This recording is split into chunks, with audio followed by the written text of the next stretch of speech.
What is the difference between Goldilocks and the Three Bears and a newspaper article on bear attack statistics? Both are about human interaction with bears, but the difference is the first is a made-up story about girl meeting some bears, while the second is reporting on facts about bears. A story has many obvious differences from a statistical report. Goldilocks is an example of narrative writing, which is any kind of writing that tells a story. Usually, narrative writing is categorized as fiction, which is based on imaginative events or stories that did not actually happen. The other category of writing is known as nonfiction, which would be writing that is based on real facts.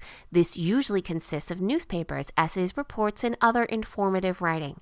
However, some nonfiction can in fact tell a story, which would classify it as narrative writing. In the case of nonfiction, the story must be a true story with real people and events. Autobiographies and biographies are examples of nonfiction that is narrative writing, as they tell the real story of a person's life.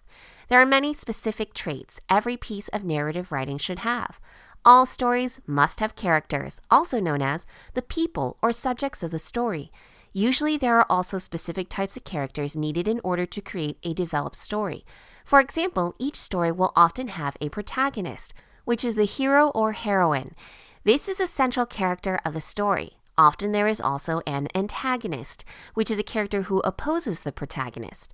Overall, each story needs characters to push forward or react to the events in the plot. In addition to characters, every story must have a plot or events that occur. Think of your favorite book. What if none of the events in that book happened? Take away the plot and the characters would just be sitting around doing nothing. Would it still be your favorite book? Of course not. It would be the most boring read ever. Every story needs a plot or events that give the character something to react to. Usually the plot consists of 5 components: the exposition, rising action, climax, falling action, and resolution. One of the most important components of a story is the conflict. A conflict is any struggle between opposing forces. Imagine a story where there were no problems. The characters simply live their happy lives with no troubles and nothing difficult to deal with. Would that story interest you? Probably not. Conflict is very important to creating interest in stories. Usually the main conflict is between the protagonist and the antagonist, but that is not always the case. The struggles can exist between society, within a character, or even with acts of nature. There are 2 basic types of conflict: internal and external.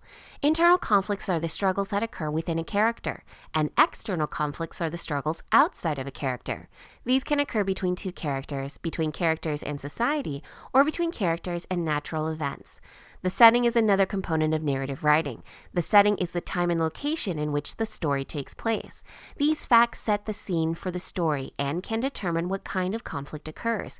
For example, if a story is set in the 1800s, can the protagonist have a conflict that involves losing his cell phone? Unless the story is about time travel, the answer is no.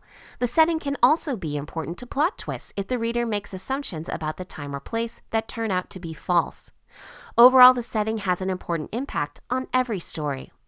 One last component of narrative writing is point of view. Point of view is the perspective in which the story is told. The 2 main points of view are first person and third person. If a story is told in first person point of view, the narrator or person who is telling the story is a character in the story. In this case, the narrator is telling his personal thoughts and opinions within the story, using the personal pronouns me, my, and I. In third-person point of view, the narrator is outside of the story.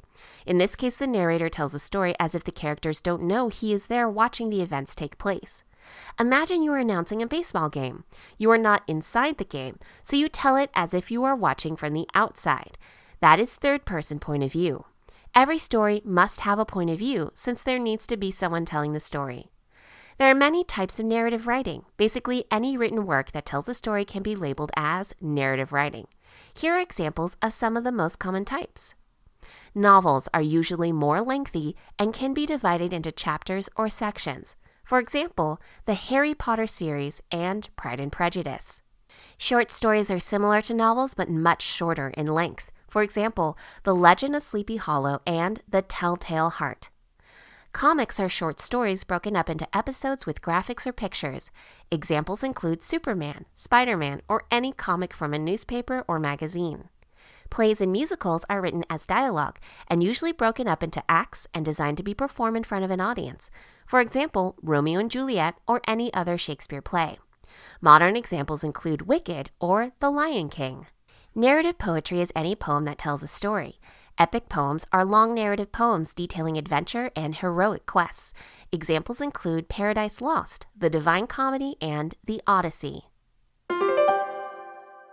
Narrative writing must tell a story. Fiction is writing that is imagined and not based on real events. Nonfiction is based on real events and could be narrative writing. Characteristics of narrative writing include characters, plot, conflict, setting, and point of view.